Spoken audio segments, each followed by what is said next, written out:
Ah, classic first-person shooters. Amazing games that offer us a mix of hot adrenaline-pumping action, tough enemies to overcome, cool weapons to use, and some sewer levels as well.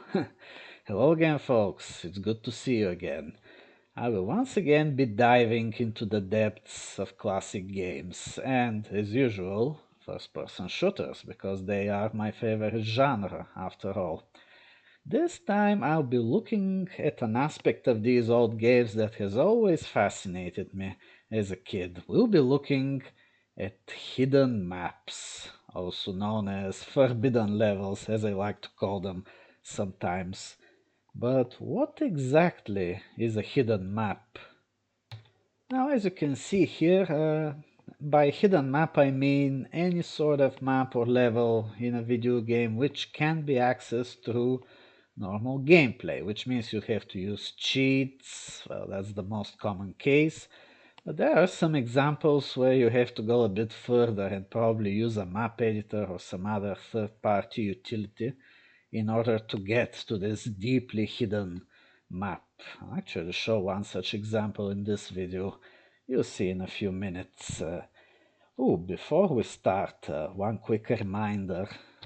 In the past I've already done videos which touched upon the topic of hidden maps. You can find these two on my channel. The first one shows some bonus maps hidden in Heretic, as well as a forgotten test map which could be found in an older version of Hexen. And the other one shows a bunch of leftover test maps in Doom 3, more specifically the original edition from 2004, which were probably used during the development to test various aspects of the engine and the game itself. Okay then, with this out of the way, what are we going to start with? I think we'll start with something that hasn't been featured on my channel so far, but I know people have been asking for it. That is Doom 64. To make things a bit more interesting, however, we won't be using the official release of the game.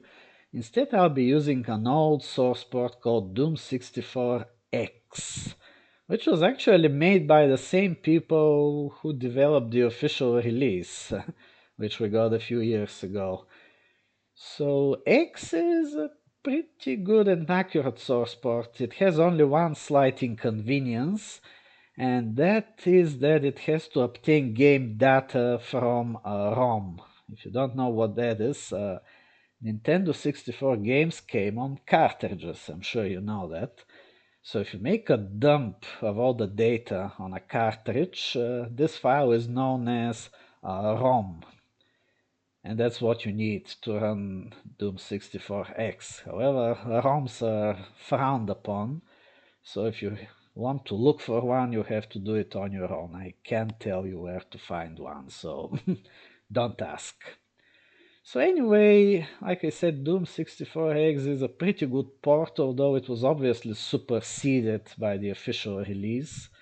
When did it come? Around 2020 or 21? I'm starting to forget already. At any rate, I'm using the source port first of all for nostalgia reasons, and second because it gives a bit more freedom to poke around the game, use cheats, console commands, which is convenient when making such a video. Okay, without further ado, let's take a look at the actual game and the hidden maps lying within its depths. Okay, recording with Doom 64X has proven to be a bit problematic, so I have to be very careful what I'm doing. I think I found a way to get it to work without too much trouble. Let's see, I'll let this play for a while. The intro. Oh, in one of my previous attempts, it just recorded a bunch of murky black screen. I hope this doesn't happen again. Anyway, there are two ways to get to the hidden maps, or fun maps as they're called. In this source port, you can just use a cheat to jump there. But in the original game, I think you had to beat this level, which is called Hectic. It's something like a super secret level. And once you beat it, you gained access to something like a new menu called Features. And this menu gave you a level warp, which had access to the 3 special maps. Now the previous time that's what I used and the recording got messed up, so just in case I'm going to use the level jump cheat this time. And the first special map is Cat and Mouse, which is called this way because you're being hunted by a cyber demon. Lovely premise, isn't it? Let me just get my weapons back. For the sake of this demonstration, I'll cheat a little. So yeah, this whole place is a foggy arena, kind of like a maze, with a cyber demon chasing you. How nice.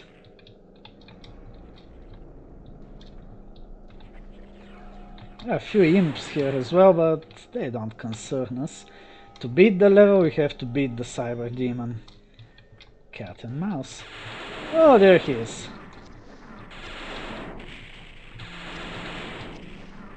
Oh, that hurts. Here is a healing thingy.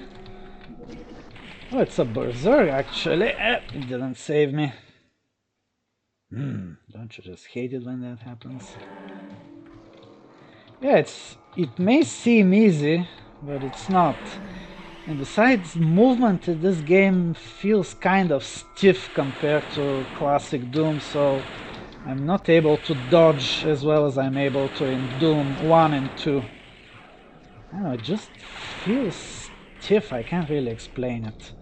I don't know if it's normal for this game or it's just a source port issue, but that's how it feels, so don't be surprised if I get hit a lot. Oh, there he is, he died. And finishing Cat and Mouse sends you to the next special map, which is called Hardcore. Another foggy area, this time with Mancubi. During my first recording, something got glitched here. The floor textures got really weird and they were animated. I know, it was really strange. I don't know what caused the glitch. But as I said, Doom 64X is something like an earlier version of the Kex engine. So it probably has some glitches that don't exist nowadays. Use at your own risk, as it says. Ow! Yeah, let's rocket these guys. So yeah, foggy... Whoa, what the... How did that happen? Foggy area with lots of Mancubi. I'll just kill them quickly. With the Unmaker, that's overall the fastest weapon around here. But it consumes cells like crazy, so I have to replenish from time to time. But it's okay, we're just testing.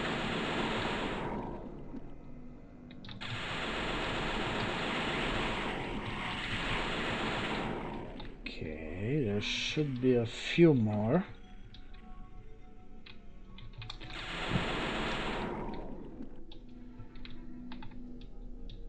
Okay, now that... Oh, another one. Now that the Mancubi are gone, I think we need to pick up this Megasphere that's here. It will cause some Arachnotrons to spawn in. Let's dispatch them quickly.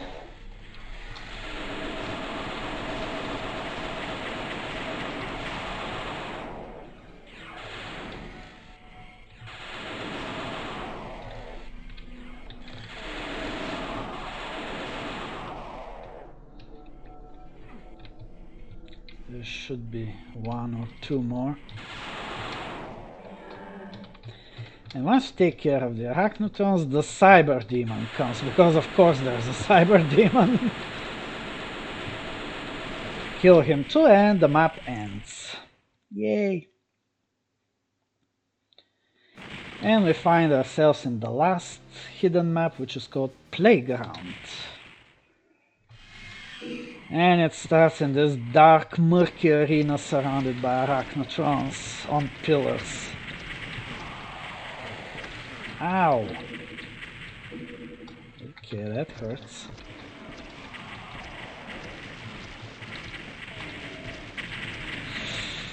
I hope the recording is okay.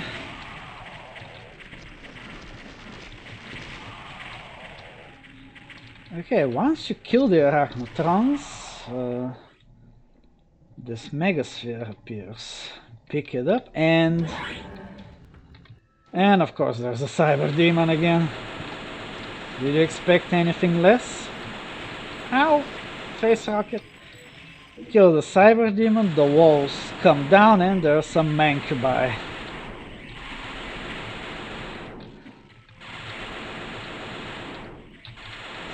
So yeah, mancubi and cyber demons, very important components of these fun maps. Kill the mancubi and the level ends. Yay! And it sends you back to level 1. Now there is one more hidden map in the game. It's the map where the intro takes place. But keep in mind the map is unplayable. You can go to it with a cheat,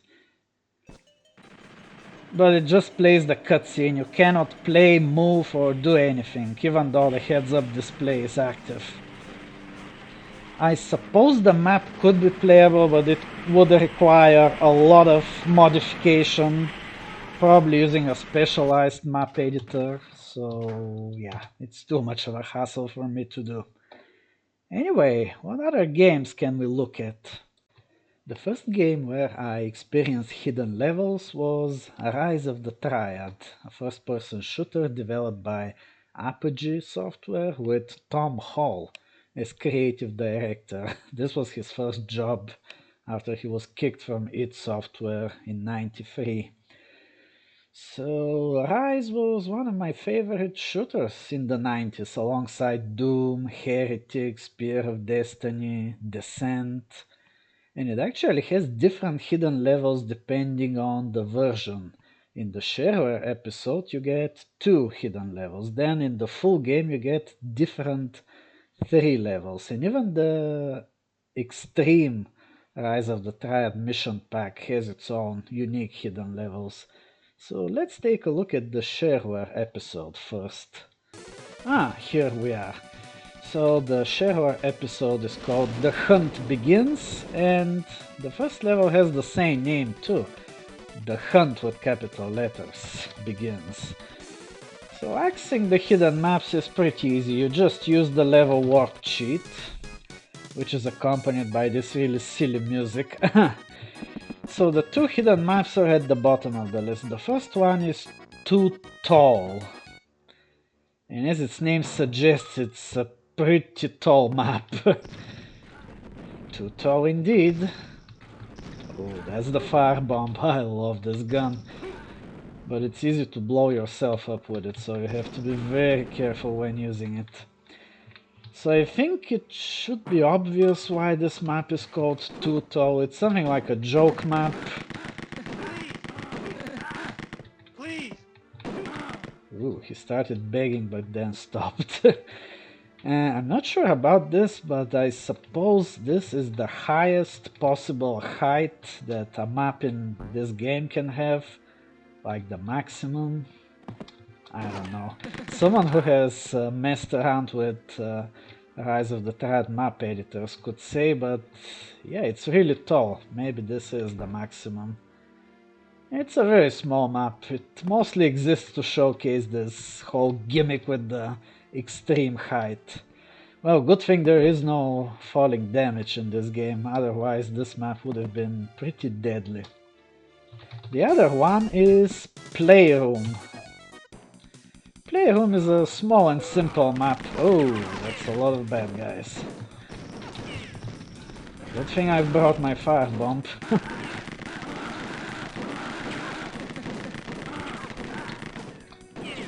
And good thing I picked up that bulletproof vest. So, oh, that's the asbestos armor. Doesn't protect against bullets, but protects against fire. So anyway, like I said, it's a small and simple map, however, I think it contains all weapons that can be found in the shareware version, and perhaps that's why it's called Playroom. It's like a small level where you can test them, so in a way it's both a test map and a joke map. And yeah, that's for the shareware version. Let's take a look at the full game now. So here we are in the thick of it. Well, that's actually the name of the map, in the thick of it. Once again we use the level warp to find these hidden maps. They are... there they are. The first one is called Dead in 2 Seconds. Why? You'll see. Oh no! If you watch Civi's videos, you should be familiar with the line "Eat lead," which is often followed by "Here, catch!" and then you get a grenade to the face. Ooh, that's gotta hurt. Oh yeah, death animations. So in order to survive these guys, you need to pick up the dog mode. And then you can just bite them or use the bark blast attack. Yeah, it's called bark blast. Come on, you can do it. Good doggy. Oh yeah, the bark blast jibs enemies. That's a bad doggy. So if you survive this initial encounter, you can enjoy the rest of the level, which is pretty deadly. I'll use the cheat to show you the map. The whole level is this giant fiery place with lots of traps, enemies, including these guys, which are called ballistic craft and are indestructible. So yeah, it's something like a challenge level or a joke level, I'm not sure. Oh, by the way, these enforcer guys, they are portrayed and voiced by George Broussard. If you don't know who George Broussard is, just read a little about Duke Nukem Forever's development history and you will learn who he is. The next hidden level is obviously not just a joke, but more of a troll level, the Vomitorium. It's a really cruel joke on the players. It's a big map filled with power downs. This is shrooms. And as you can see, it's horribly obnoxious. Oh my head. But besides shrooms, there are also elastomodes in this place. The elastomodes makes you bounce around like crazy. Also very annoying. Ow. Okay, let's just wait for it to wear off. It should take just a few seconds. Oh, come on. Yeah, the game menu actually mentions if you think your kid might be tempted to try shrooms after playing the game, believe me, they would never do that. It's really a very unpleasant effect. And this level features this lovely texture that says, "You do not belong here." Oh, someone actually took the time to make this texture. How lovely. This game is indeed full of crazy jokes and surprises. Which is one of the reasons why I like it so much. It has a really unique spirit. Tom Hall spirit, perhaps. And if that's not enough, guess what? This level cannot be beaten if you keep following the flying platforms or whatever. Eventually you end up in a room with a very powerful boss enemy which tears you into pieces in a matter of seconds. Now, of course, you're probably thinking, well, what if you cheat? Yes, with God mode you can easily defeat the boss enemy, but you still won't finish the level because the game will crash. Yeah, you see, how do I explain it? The boss is not supposed to die on this level. This thing is hard-coded into the game, so you kill a boss on the wrong map, the game crashes. Yeah, it's something that happens a lot with older games, hard-coded stuff causing problems, so it's not really all that surprising. And then you may be thinking, okay, what if you use the level skip cheat then? Well, this doesn't work either, because the level doesn't have a proper exit defined. So when you use the level skip cheat, the game crashes again. Apparently, the cheat needs an exit to be defined in the level. Well, that's how they programmed it. And without an exit, it just crashes. So yeah, it's completely and utterly impossible to complete this map. Which only further emphasizes that it's a troll map, first and foremost. It was never meant to be played seriously by anyone. There's one more hidden map on the very last page, and it's the only entry. And it has a very interesting name. This causes an error. That's a very peculiar name for a map. Okay, let me just quickly explain. There are a number of errors that can cause Rise of the Triad to crash. One of them is very peculiar because it has a joke attached to it. The joke occurs when a moving wall leaves the boundaries of the map. However, this is a bug that doesn't normally appear in the game's original levels, so in order to give players a chance to see this joke, this level was created. The level called "This Causes an Error." And it's a small map. Well, you can see it. The whole map consists of this room. It's a room specifically designed to trigger this bug. It has a moving wall which moves to the boundary of the map and then leaves it. Well, let's see what happens. See, it's like a countdown. 4, 3, 2, 1.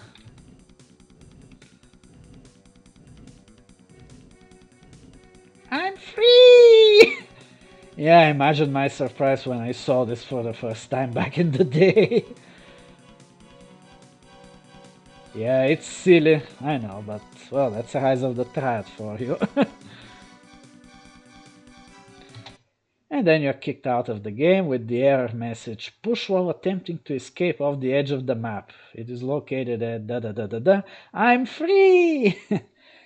And from what I remember, the story behind this joke is that someone came up with this "I'm free" expression, then Tom Hall drew this silly picture, and everybody liked it so much that they scanned it and included it into the game. So yeah, every time this bug appears, this picture also appears on the screen as a little reward.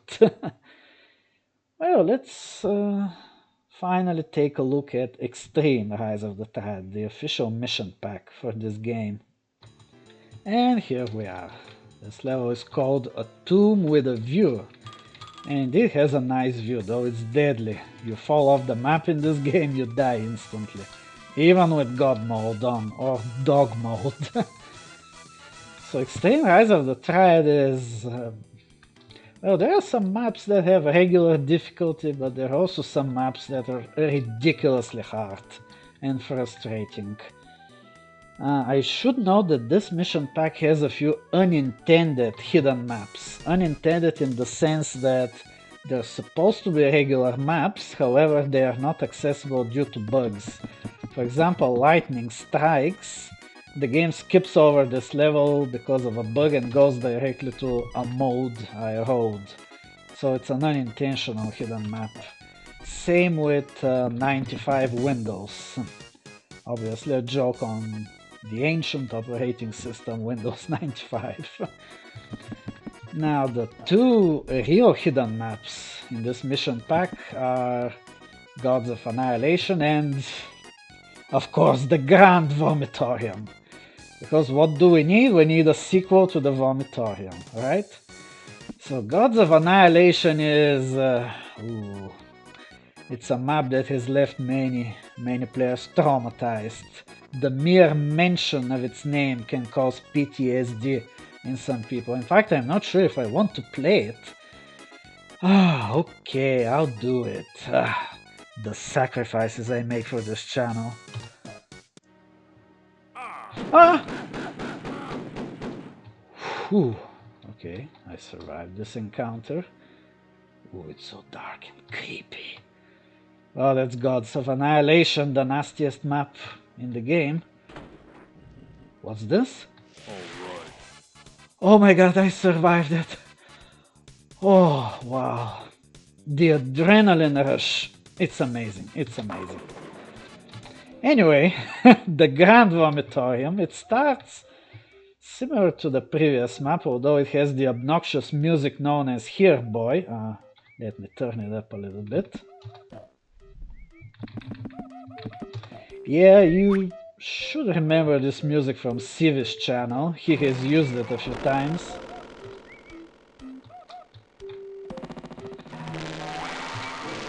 So yeah, this map starts just like the original Vomitorium.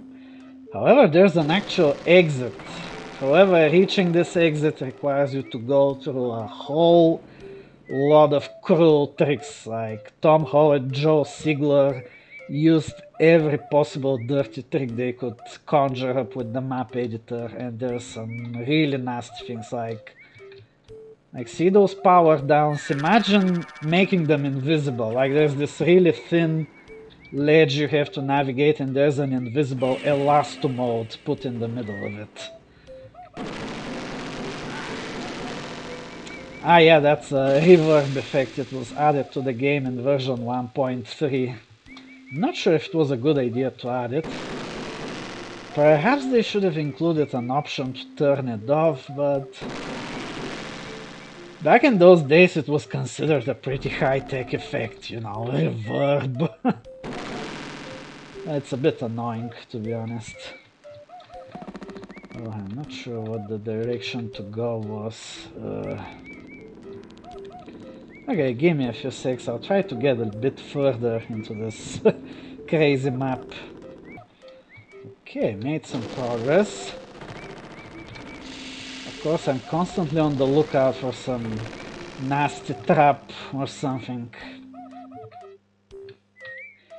Oh! Okay, that was... Whoa! Yikes! Told you this map is weird.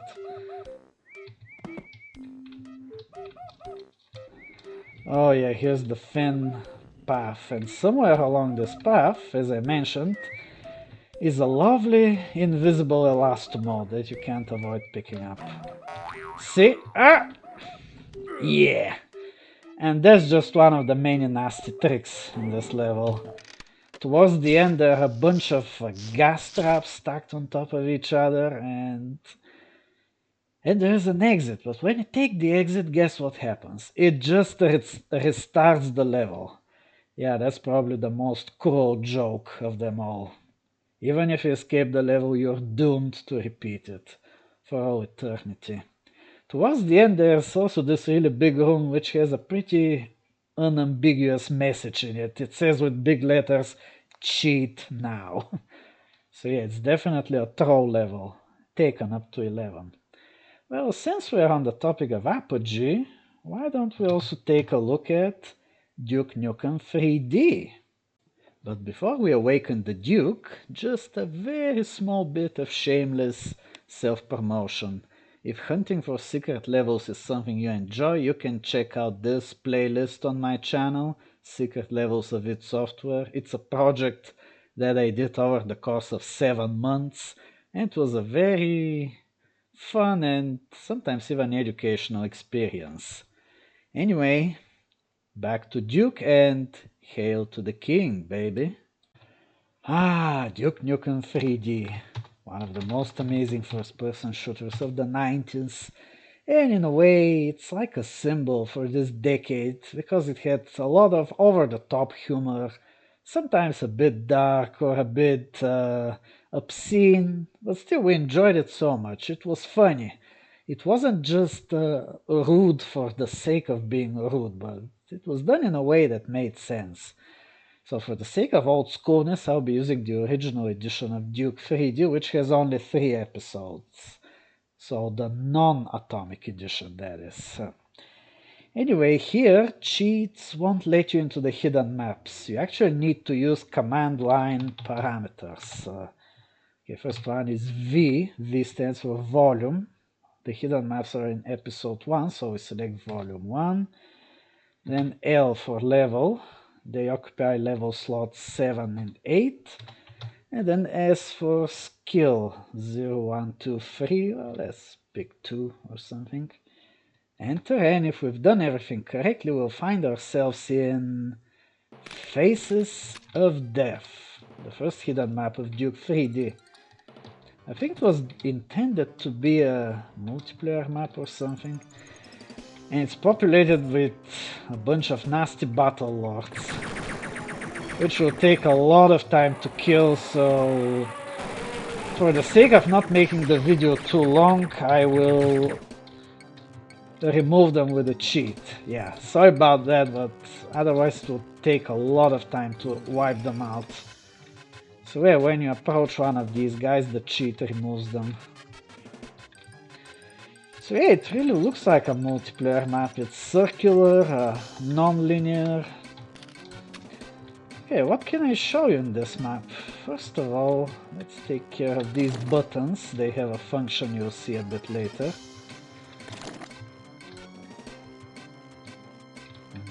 This one. Yeah, that's all of them. You also need to get this key card here.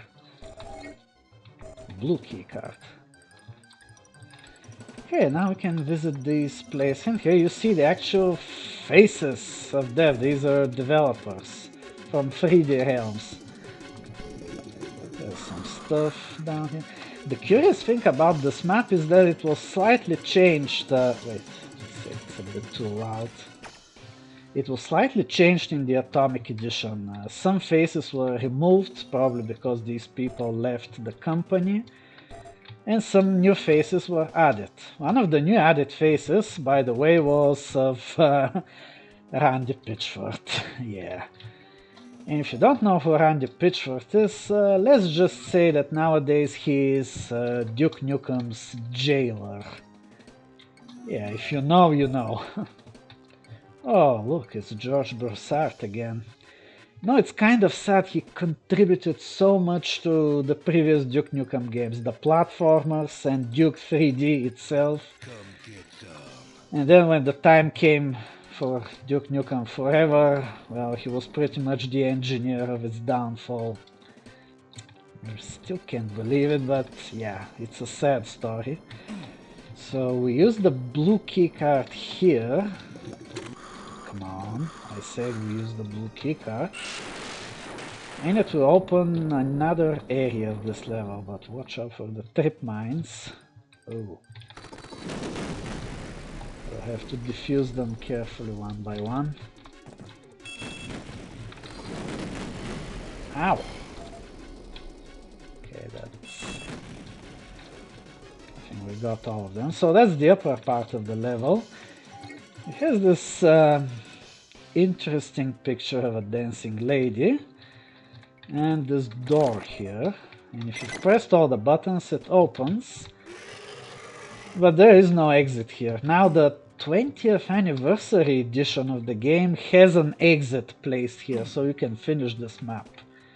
But in the original Duke 3D, as well as the Atomic Edition, by original, like I said, I mean only with 3 episodes, this map doesn't have an exit.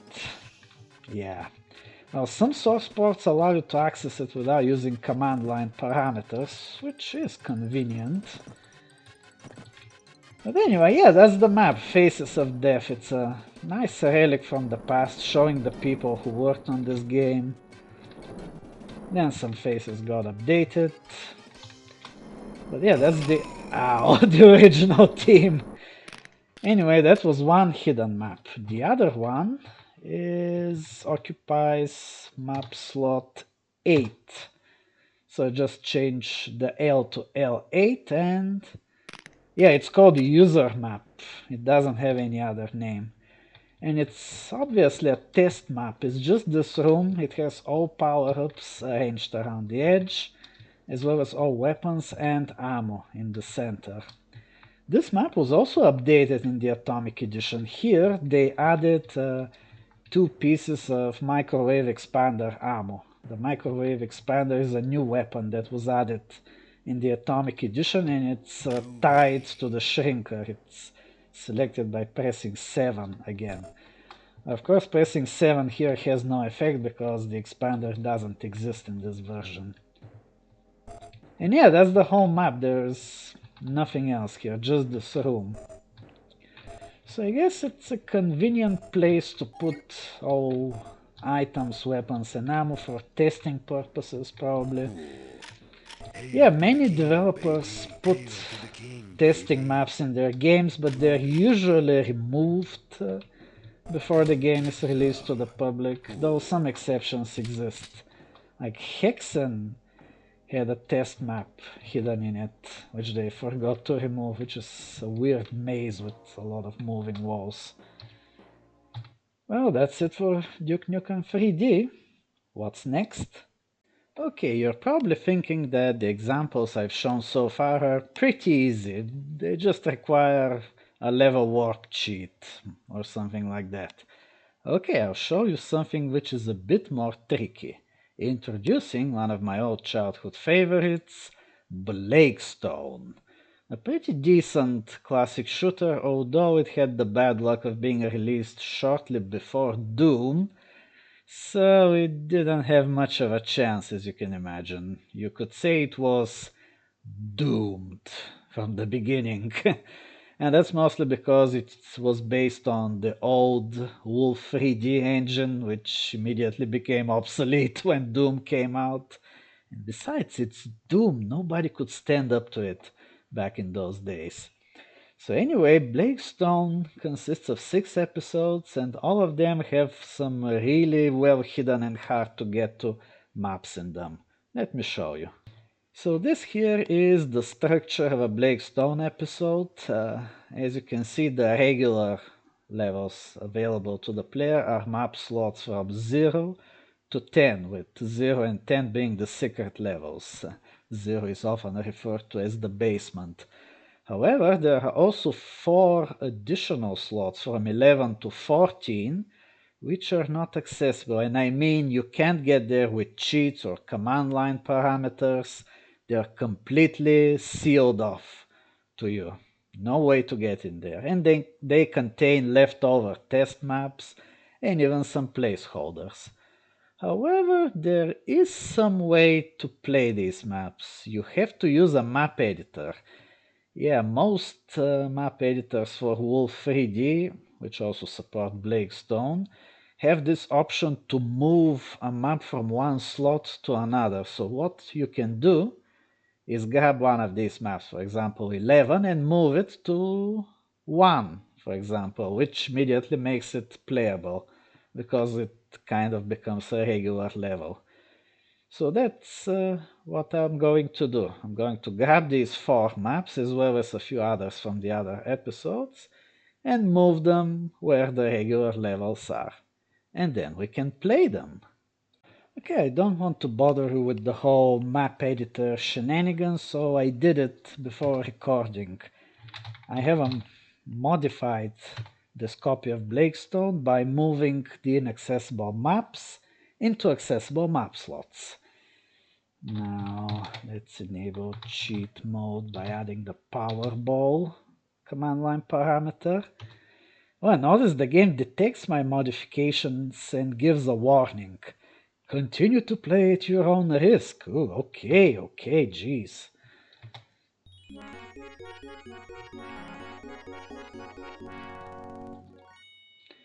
Now when the logo starts. Okay, we enabled cheat mode successfully. And now when we start episode 1, we'll find ourselves in one of the maps I moved.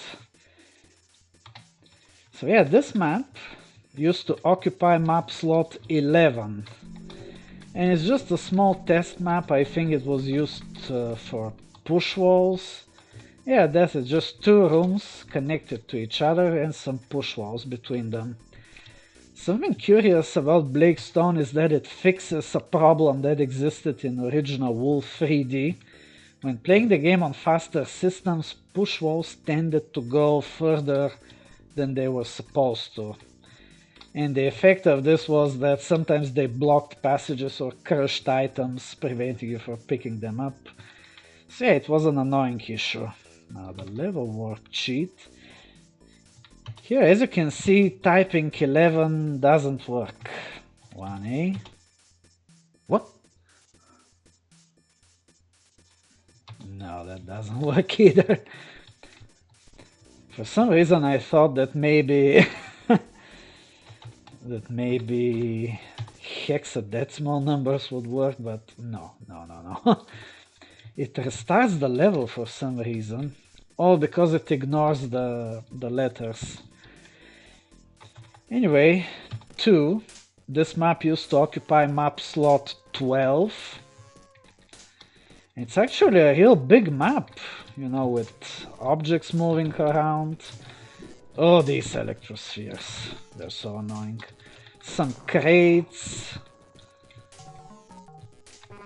Well, a weapon is nice, thank you. I wish I had a machine gun, actually.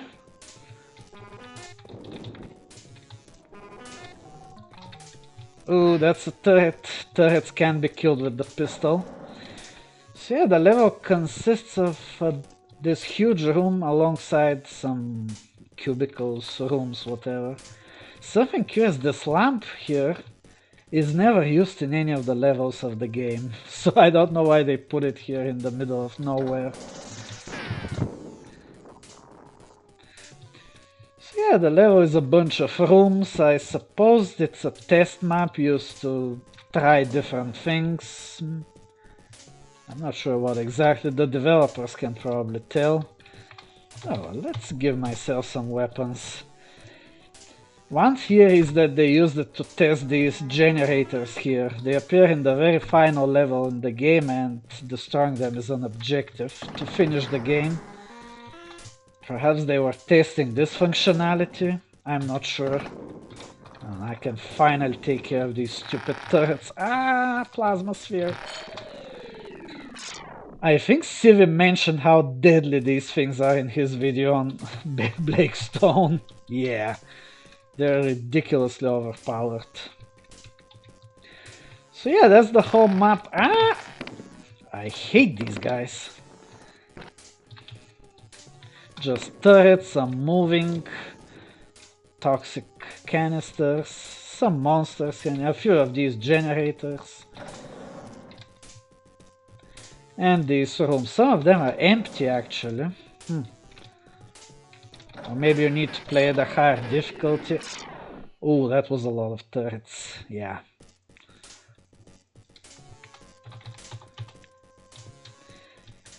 So yeah, big test map. It's a curious glimpse into the game's creation, but nothing more. It can't really be played like a regular map. There is no exit or any other meaningful feature. Perhaps destroying all the generators would trigger the episode ending, but I haven't tried it, so I don't know what would happen exactly. Okay, map 3, originally occupying map slot 13. The whole map is just this room, with a water puddle, a green barrel and a table with chairs. Weird, huh? One theory is that they used this map while changing the graphics of these objects. You see, it is very likely that beside the Wolf 3D engine, the Blake Stone developers also inherited the graphics from Wolf 3D, and these used to be Wolfenstein's original water puddle, green barrel and wooden table with chairs. So maybe they used this test map to keep track of the changes they were making to these graphics while turning them into new unique sprites. Of course, now they don't look like the originals. Well, there's still a bit of resemblance. The barrel is still green, and the water puddle has pretty much the same shape as the Wolf 3D one, although it has some reflections added to it. Furthermore, the names of these sprites are, coincidentally or not, the same as the names of these sprites in Wolf 3D, which supports this theory about this being a test map for changes in the sprites. Okay, map slot 14. It's a big room with a bunch of guards, 2 keycards for some reason. I think this was supposed to test a certain behavior of the enemies, however it doesn't work. The map is made in such a way that it doesn't quite work as it's supposed to. Or maybe it worked during development, but then they changed something so it doesn't work anymore. I don't know. Yeah, the guards are supposed to run around and collect ammo from their fallen comrades. I think that's the behavior that's supposed to be tested, but for some reason they're stuck in place. Not sure why, and that's why the test map doesn't quite work as it's supposed to. Okay, the next map used to occupy map slot 11 of episode 2, I think. It's another test map, I think for switches. Ah, that's a lot of guards. You know, perhaps a little bit of God mode will help.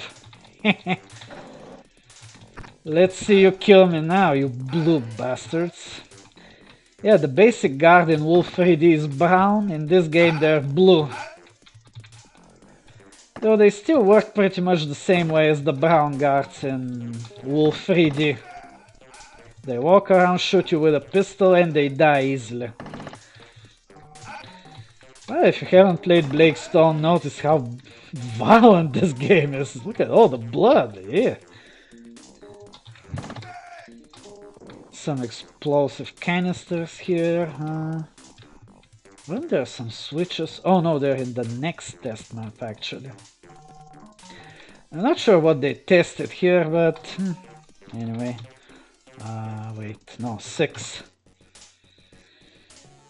So here we should finally see some switches, though I don't know if they will work considering the fact that I moved the map to a different slot.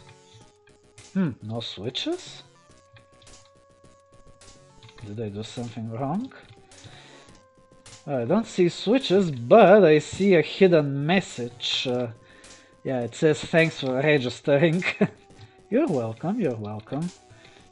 I thought there would be switches on this map, but was it on 5? No, 5. I've already been there. 7 maybe?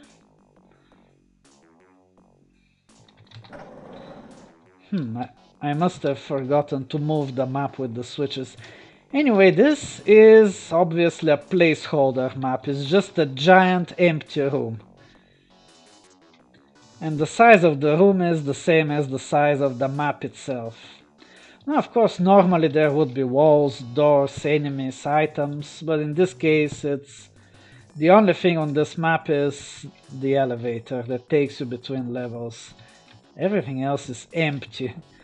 The room is so big that in the distance it even starts to slightly glitch, though it's probably impossible to see on this video. And finally, another placeholder, although in this case it has another hidden message. Let's try to reveal it. Come on. And it's a message that hints at something. Oh, you'll see in a sec. Just let me make sure it's revealed as much as possible on the map. So it says Goldfire will be back. Yeah, it's a reference to the fact that this game got a sequel called Planet Strike. And Goldfire is the main villain of Blake Stone. And indeed he was back in Planet Strike, so that's what this message is supposed to tell you. Anyway, there are a lot more inaccessible maps in the game, but they are the same as the placeholder here. Just giant empty rooms, devoid of any life or anything else interesting.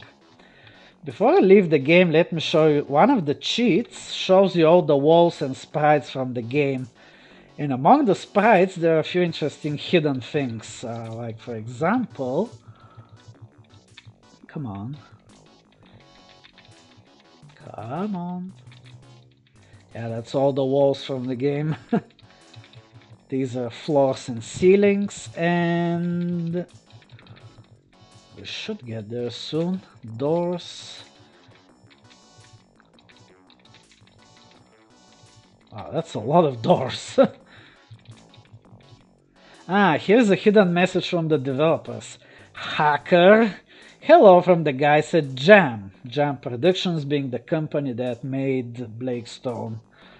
It's a nice hidden message, and also there are some curious placeholder sprites here among the... Oh, this exit sign, it's a sprite that's not used anywhere in the game. Also this curious thing which was very likely the original teleporter, but it was unused. The graphics for it still exist in the game, but it's not used anywhere. Also, yeah. Temp GFX full heal. It's like a temporary graphic for a full heal item, though there is no such item in the game, so it went unused. Also, among the enemies there should be... these are various enemies. There should be an unused enemy sprite, some kind of early version of the guard robot. Where was it? Come on, where's that robot?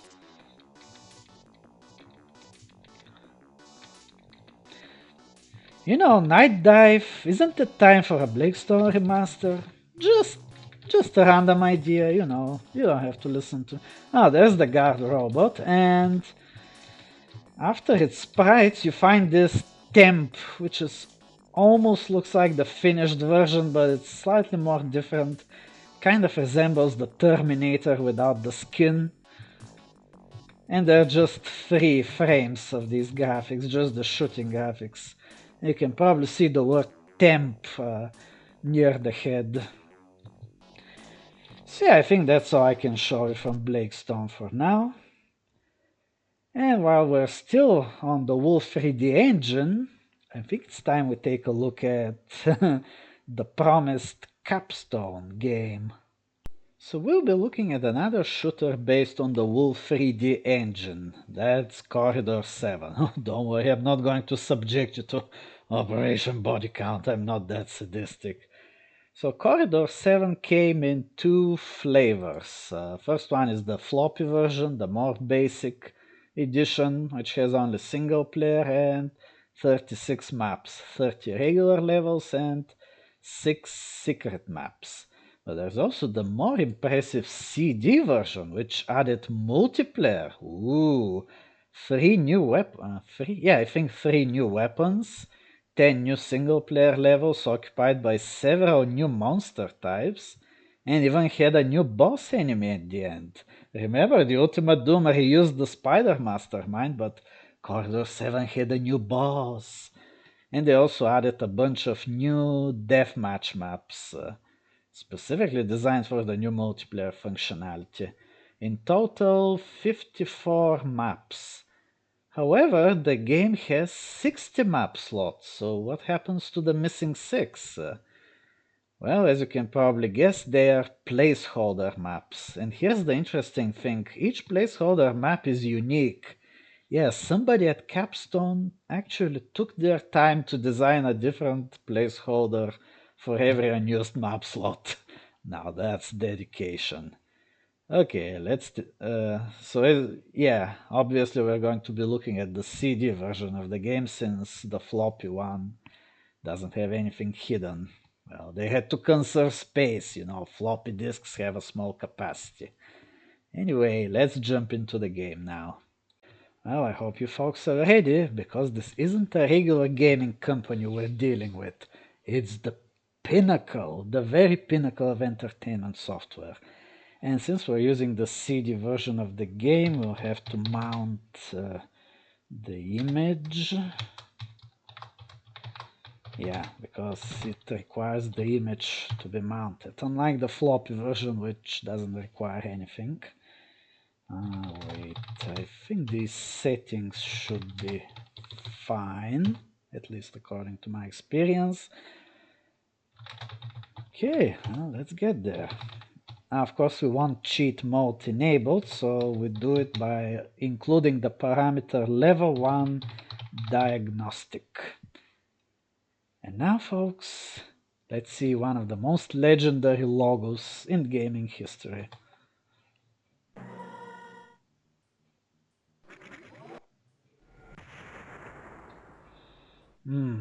It was worth the wait, I think. Anyway, I'll start on Lieutenant. This will give us access to the full map, so we can see what we're dealing with. Wait, let's check...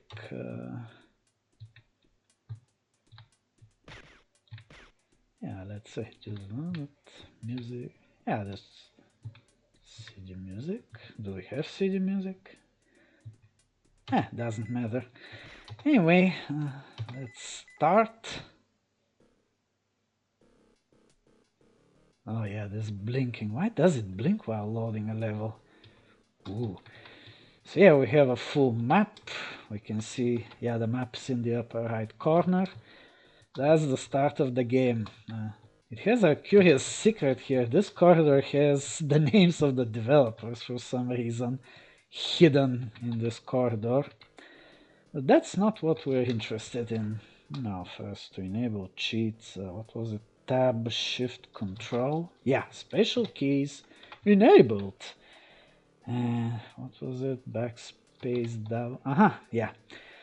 So maps from 1 to 30 are the original levels from the floppy version, then 31 to 40 are the new CD levels, 41 to 46 are the secret levels, which means that the first placeholder level should be map 47.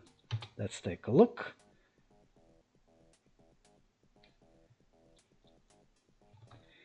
Okay, so we get a message bonus level, though technically it's just a placeholder. When you look at the map, you see it spells out level not available. And yeah, that's the whole level. It's just a big room with these letters. But as I mentioned earlier, each placeholder is unique, so we're going to check out the other ones as well. Yeah, that's the whole thing, there's nothing else. Yeah, that's a taser, by the way. Okay, so next should be 48.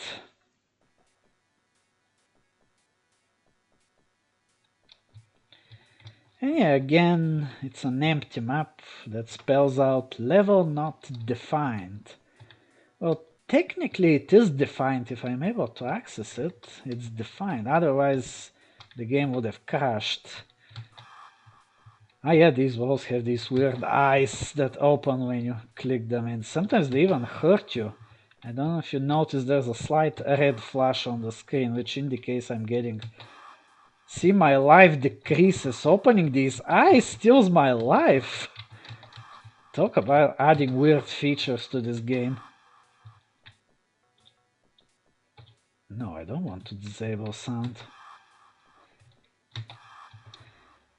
Anyway, level not defined. Well, not really. Next one is map 49. Ooh, this one has animated textures. Ooh, that's a new feature that wasn't present in the original Wolf 3D, or Blake Stone for that matter. And the hidden message says level empty. And indeed it's empty. The lower part of the level, which is not accessible, is just a giant empty room. Yeah, that's the whole place, just with these weird reels or whatever they are, eternally spinning here in this inaccessible map. 50, I think. Or was it 49? Yeah, 50. Well, actually, this should be the first of the deathmatch levels. Oh, wait, no. No, it's still a placeholder, and it says empty level. Except this time it's with red walls. Yeah. Now 51, this should be the first of the deathmatch levels, from 51 to 58. Well, folks, I don't know if you realize, but in a way we're making history here. I think this may well be the first YouTube video which actually shows the Corridor 7 deathmatch maps. I don't know how many people have actually played deathmatch in Corridor 7, but if they did it on these maps. Oh, by the way, this spacesuit hanging from a chain, that's armor, yeah. Doom has green and blue armor, Corridor 7 has spacesuit hanging from a chain. These fences are electrified, see? They steal my life! Yeah, I haven't seen anyone else show these maps on YouTube. Not just the deathmatch maps, but also the placeholders found in this version. So yeah, it's a historic video. Oh, let's... okay, I'll show also the last deathmatch map, which should be 58. Sadly, there are no other players around, but you get the idea. You walk around, you shoot people. Ooh, teleporters. Yeah, this game actually has teleporters. Yeah, they take you to different parts of the map.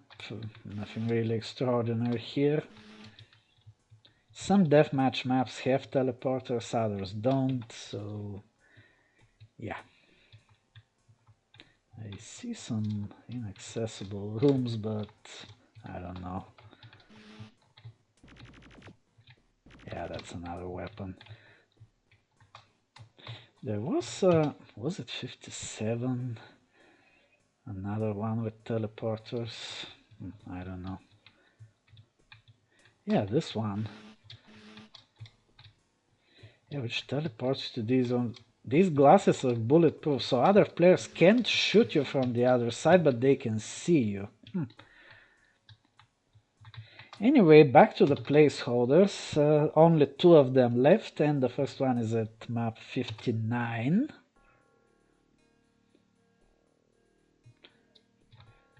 And again, level not available. Well, technically it is available. Like I said with the one that said level not defined. If it really wasn't available, I would have crashed the game when I attempted to access it, so... And finally, the very last map slot, 60, is the last map and last placeholder of this game. It's gray walls. They kind of look like windows with blinds. And it says level not available again. Well, technically... So yeah, folks, I hope you enjoyed this historical moment. The first YouTube video to show both the hidden placeholders and some of the deathmatch maps of Corridor 7. A game by the pinnacle of entertainment software. Oop, out of memory. Somehow I managed to crash the game. Well done, well done. So, what shall we finish this video with? So, we'll finish today's adventure by leaving the DOS era and actually going into the early Windows first-person shooters. We'll take a look at Quake III, the Hexen 2 mission pack, and one final game which will remain a surprise for now. Stay tuned!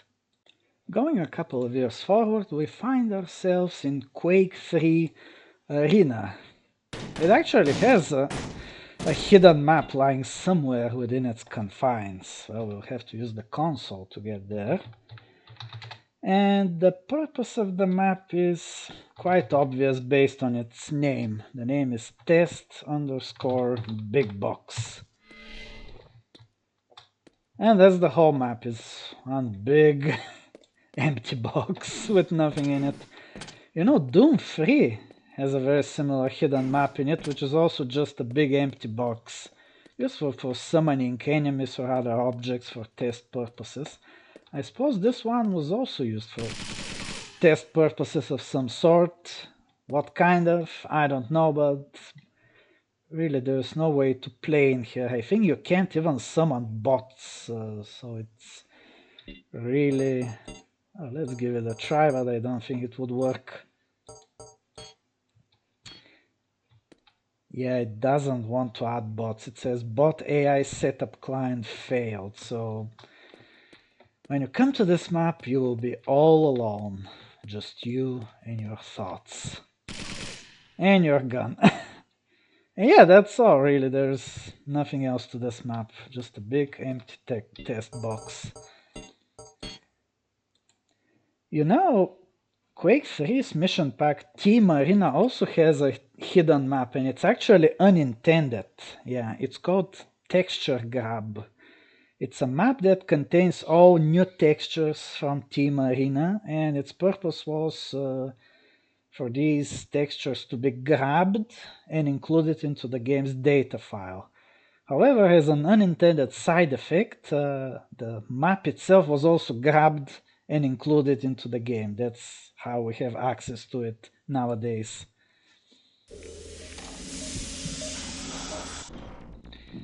Okay, once we get into Team Arena, once again we open the console, dev map, and the name of the map is Texture Grab. And here we are.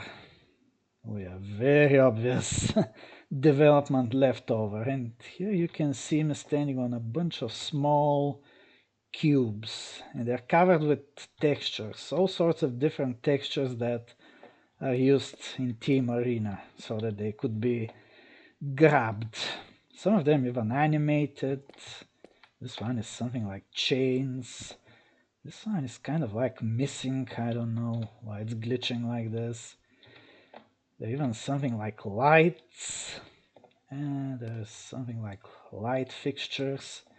Also notice the skyboxes. Since the skyboxes are technically textures as well, they had to be included in the map. So this map has all skyboxes slapped on top of each other, and you can see one skybox bleeding through the other one. It's really surreal. Oh, this is so weird. Yeah, you can fall down, but there's nothing here. It's just this room in the void, these texture cubes, the glitching skyboxes. And that's all really, but still it's an interesting glimpse into the development of the game. It shows you how the guys at id Software did their work, and how sometimes there can be unintended consequences, although in this case it was a good consequence, because it allows us to access this map and see it for ourselves.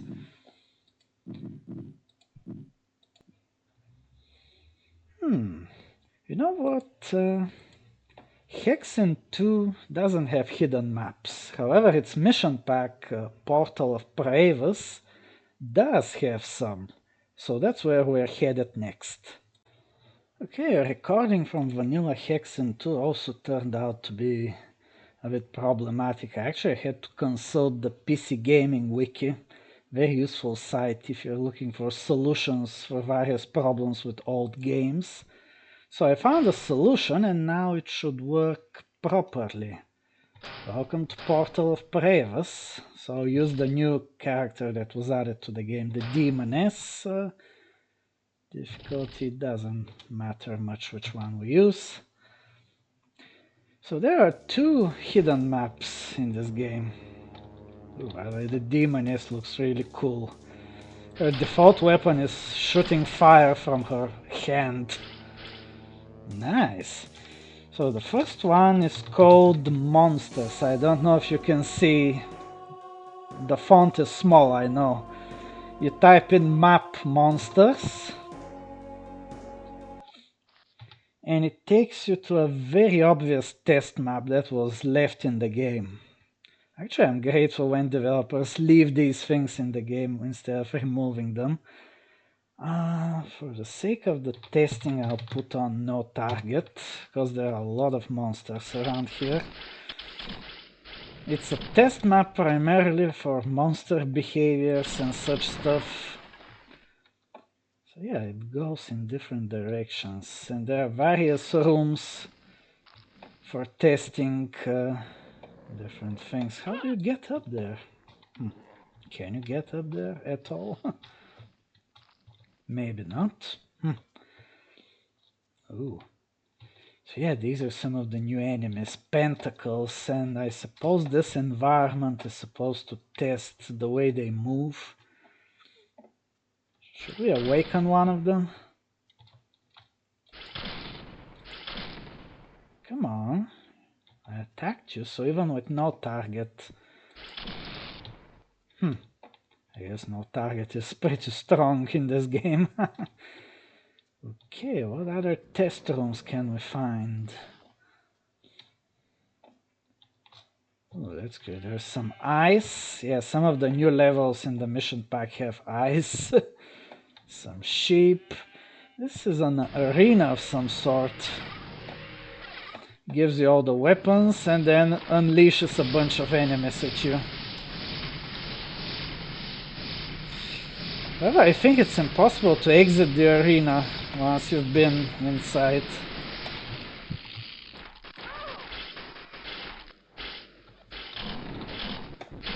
Even if you kill all the monsters, it kinda keeps you trapped inside.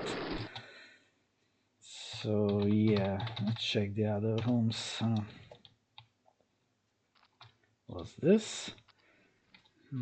A were-tiger is supposed to test how he would jump and navigate this terrain towards you, or something like that. Platforms with some flying enemies and a yak. Huh?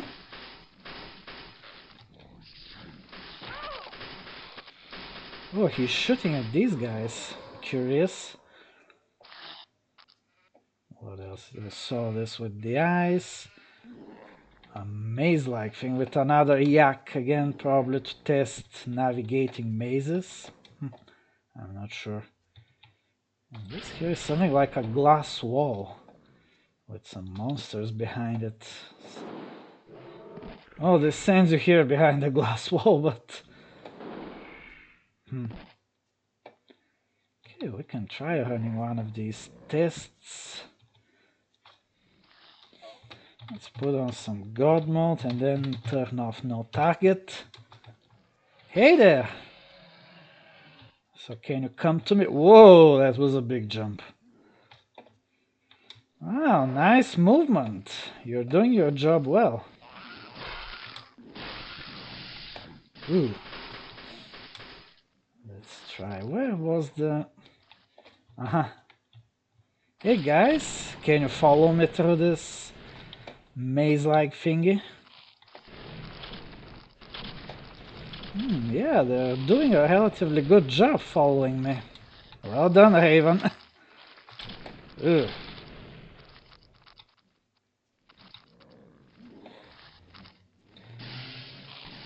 So yeah, if you want to feel like an evil scientist, you can conduct some tests here. Ooh. Is this a glowing sheep? What kind of weird stuff did the developers do in this map? Oh, this thing. So yeah, it's just an enclosed area where you fight a yak and a were-panther. Okay, you get the idea behind this map. The other one is map Thomas. Yeah, it's called Thomas. So when you get there, immediately turn on no clip and fly upward. What is this? There is this dark room with rain. Some strange rooms with colored stuff. And then there are some snow areas, like a medieval city with snow. Do you know what this is? Well, if you've played the game, you should know what this is. It's the intro cutscene. Yeah, before you start the game, you have the option to watch a cutscene. There's an option in the menu called View Intro. You can probably see it. And the intro cutscene takes place precisely on this map, the one that I'm showing you right now. And this here is where the cutscene ends. That's basically Eidolon's lair, but with snow, frozen. Yeah, it's a cutscene map. We haven't seen one recently. Speaking of cutscene maps, there is one more game where I can show you a few of these. Can you guess which one it is? I'll give you a little hint. It's from 2001. Okay, the mysterious 2001 game is Return to Castle Wolfenstein. We have to start the game with cheats enabled. This is done by setting the sv_cheats variable to 1, and this has to be done from the command line. Because it's a read-only variable and it won't let you set it from inside the game. Let's check if it's done correctly. Yeah, it's set to 1. So yeah, this game has a bunch of cutscenes where you watch the OSA director and Jack Stone discussing the situation at hand. But with a bit of dev map, you can actually explore these cutscene maps. I think cutscene 1 was the first. And here we are. This should be the director's office. Yeah, except there's nobody inside, because I use the devmap command. If you use the spdevmap command, which is used to start a level normally, as you would in single player, then the cutscene will play and you won't be able to explore, so make sure you use devmap. So yeah, here's the director's desk. Oh, the chair is actually has no collision. Nice. With the phones. This map texture, which is actually pretty detailed. Nice. The clock, although it makes no sound because we're in dev map mode. A library. And the outside area. Can we get there? Oh, of course we can. It's just a very basic outside area which you can see through the window, so that's why it's so under-detailed. Ooh, the countryside is a texture and the trees also have no collision. Nice. Let's use some no-clip ourselves to explore the rest of the house. That's the briefing room. You know, where you watch slides on the screen. That's where the director sits. Also the British and American guys sit here, and Jack Stone is usually standing here. The photos on the walls are actually real life photos. You know, this should be Winston Churchill. Is that Eisenhower? Oh. Well, this should be General Eisenhower. That's one of the meetings. Maybe one of these guys is Roosevelt, but I'm not exactly sure what he looks like, so forgive me if I don't recognize him. Churchill I can recognize for sure. This is also a real life photo. I'm not sure who these people on it are, but yeah, these are definitely photos from the Second World War. And with pretty decent quality too for a 2001 game. But hey, that's the Quake III engine for you. It's software quality. This area here is actually used to create the skybox. Do you see it? Yeah, some other games use this gimmick as well. And finally, there's the outside area. That's where the cutscene begins, actually. Outside the building. Yeah, when you start the game, the first thing you see is this gate, these flags, and the building here. I don't know if you can actually read the sign on the cutscene. Headquarters, Office of Secret Actions. It would be pretty far away from the gate, so when actually watching the cutscene, especially on lower resolutions, the sign may actually be unreadable. Well, this is your chance to read it by exploring the maps like this. The only thing that's missing from this map is the area where the game ends. But that's on another map. But what was it called? Cutscene 17? Oh, 15? Wait, I'll just check the autosaves. Cutscene 19. Yeah. Cutscene 19. So here we are again. It's the house with the director's office. Except this time I think the briefing room is missing. Instead of the briefing room, we get this area. And that's where the game ends. You see some soldiers running here, and then BJ Blazkowicz destroys this wall and appears through this wall shooting in all directions like a real hero. Yeah, that's the ending of the game. And yeah, that's a nice little detail if you're into exploring this sort of stuff.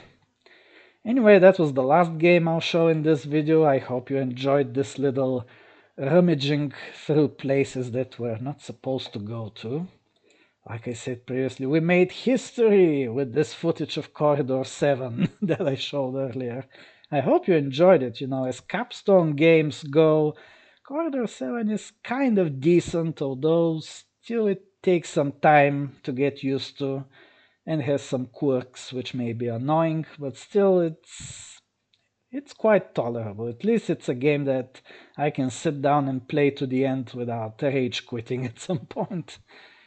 Anyway, folks, I'll see you when I see you. Don't know when it will be or what topic I'll be covering, but whatever it is, I'm sure it will be fun. Well, goodbye for now, and take care.